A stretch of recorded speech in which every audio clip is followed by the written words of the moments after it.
Mental health hospital stories. I once accidentally handed over a patient to another patient. I was working patient transport, knackered, running on vending machine coffee and regret. I get to the ward, see a bloke in scrubs with a clipboard. Classic nurse starter pack. I do the full handover like, here's Derek, he's diabetic, he's kicked me twice. He needs his meds by 6. The bloke nods seriously, doesn't say a word. Just wheels the patient off like he's got a pension and a lanyard. Turns out, he was another patient. I'd literally handed over a vulnerable adult to a slightly more enthusiastic, institutionalized vulnerable adult. Basically, NHS passed the parcel. And the best bit? He took it seriously. He was like, right, we'll get your OBS done and see if the doc's free. Like, babes, you've just tried to set fire to a wet flannel. But thanks for stepping up. In hindsight, they should have just sectioned me on the spot. Would have saved the NHS a ton of paperwork.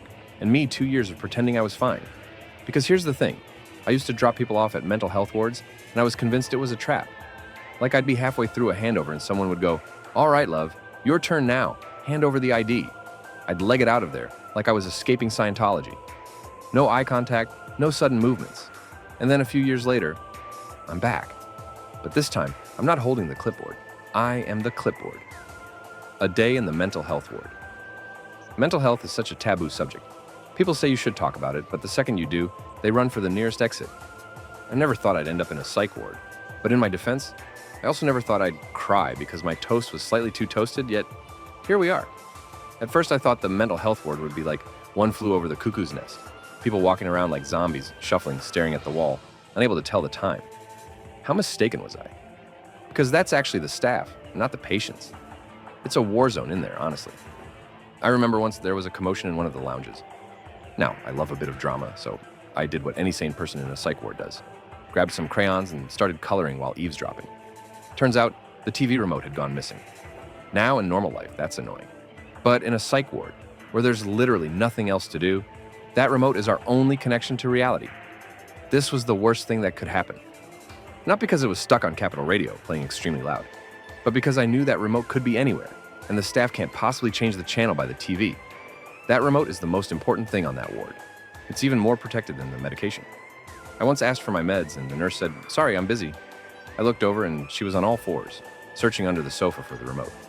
I could be losing my mind, but God forbid we lose the ability to watch loose women. The ward dynamics. Another thing I noticed is that people with mental health problems love ordering food. There was this one patient who ordered a takeaway every single night. Where was the money coming from? Benefits? Black market meds? Had they secretly invested in Bitcoin? I asked them once, and they just winked. Now I'll never know. One time, there was a patient with one of those creepy reborn dolls.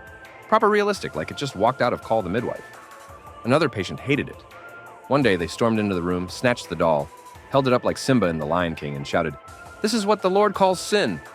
Then they sprinted down the corridor like they were on a divine mission to rid the world of plastic infants.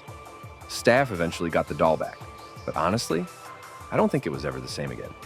You can't just survive an exorcism and go back to being a normal fake baby. There was this woman on the ward who just refused to wear clothes, like fully committed to nudity as a lifestyle.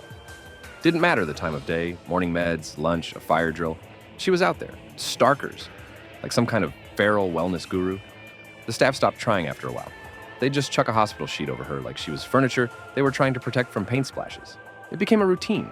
She'd strut down the corridor like a pissed-off ghost, and someone would gently drape a blanket over her like, there. Dignity is optional, but linen is mandatory. I admired her in a way. While the rest of us were having breakdowns over burnt toast and missing meds, she was out here fighting for liberation, one naked lap of the ward at a time. Honestly, iconic. The aliens and the catheter. I was casually standing there, biting a polystyrene cup as you do, when this woman burst in screaming, "The aliens are coming!" Then, without hesitation, she grabbed a cup, started biting it too, and whispered, "This will protect us." I don't know what kind of space warfare she was preparing for, but I wasn't about to take any chances, so I just nodded and kept chewing. One time, a patient just sat at the dinner table, completely unbothered, casually emptying her catheter like she was topping up a drink. No shame, no hesitation. Just a full-on medical procedure mid-lasagna. The worst part? No one even reacted. That's when I realized I'd officially been there too long. By the end of my time in the ward, I was starting to think maybe I belonged there. You get so used to the chaos, the strange routines, and the bizarre moments, that normal life just feels weird. I remember one day I thought I had finally cracked it. I was talking to this patient who was obsessed with escape plans. They had this elaborate scheme involving the fire exit, some string, and a stolen pen from the nurse's station. But here's the kicker. They actually managed to talk me into believing it might work. I started making plans in my head like I was really about to break out of Shawshank. Then, as we were plotting, the nurse walks by and says, "You two need anything?" Without skipping a beat, this person goes, "Yeah, can we get some more pens? These ones are running low." Honestly, that was the moment I realized. We might all be a little crazy, but we're all in this together. And at the end of the day, escaping wasn't the goal, surviving it was. So now, whenever I feel like I'm losing it, I think back to that escape plan, just in case the pigeons are right and the aliens really are coming. Staff support, or lack thereof. Some of the staff were lovely, genuinely, but some of them, I wouldn't trust them to water a plant. Never mind care for people on the edge. You'd press the buzzer, and 20 minutes later, they'd appear like they'd just woken up in a different dimension. One nurse came in once and went, "What do you want now?" I was like, basic human dignity? At one point, I cried for 2 hours straight in a beanbag chair, and the only person who checked on me was the maintenance man. There were staff who clearly hated us, like we were inconveniencing them by existing. I get it, it's a hard job. But if you need to emotionally detach that much, maybe don't work in a place full of people trying not to die. One staff member came with me to the hospital. As soon as we got there, she looked at my twin sister and, dead serious, asked if she was my mom. Off to a cracking start. Then, while I was busy reverse engineering my insides into a sick bowl, she looked me dead in the eye and asked, "Are you okay?" Like, girl, do I look okay? I'm auditioning for The Exorcist 2 over here. Meanwhile, she spent the rest of the time sipping coffee like she was on a brunch date with the tea lady. 5 stars, would recommend. There was one staff member who, I'm convinced, didn't come to work. She came for the food. She'd queue up with us like she was clocking in for her prison sentence, tray in hand, eyes locked on the beige slop like it was Michelin-starred. She once elbowed a patient out the way for the last jacket potato.